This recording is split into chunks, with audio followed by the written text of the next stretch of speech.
ତତ୍ପୁରୁଷ ସମାସ। ତତ୍ପୁରୁଷ ସମାସରେ ନିଷେଧ ଅର୍ଥରେ ନଜ୍ ତତ୍ପୁରୁଷ ସମାସ ହୁଏ। ସଂସ୍କୃତର ନଜ୍‌ରେ ଓଡ଼ିଆ ରୂପ ହେଉଛି ନ। ଏହା ଏକ ନାସ୍ତିସୂଚକ ଅବୟ। ସାଧାରଣତଃ ନ ପରେ ସ୍ୱରବର୍ଣ୍ଣ ଥିଲେ ନ ସ୍ଥାନରେ ଅନ ହୁଏ ଏବଂ ନ ପରେ ବ୍ୟଞ୍ଜନବର୍ଣ୍ଣ ଥିଲେ ନ ସ୍ଥାନରେ ଅ ହୁଏ। ନ ଆବିଳ ଅନାବିଳ, ନ ଉଚିତ ଅନୁଚିତ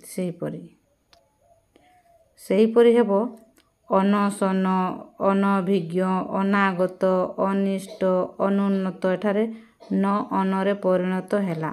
ଅନ୍ୟପକ୍ଷରେ ନ ଚଳ ଅଚଳ, ନ କଟା ଅକଟା ଏଠାରେ ନ ଅରେ ପରିଣତ ହେଲା। ସେହିପରି ଗଢ଼ାଯାଇପାରିବ ଅବାଟ, ଅଧୁଆ, ଅଦୂର, ଅପାଳକ, ଅପାଠୁଆ, ଅଲଗା, ଅମାନିଆ ଇତ୍ୟାଦି। ଆମ ଭାଷାରେ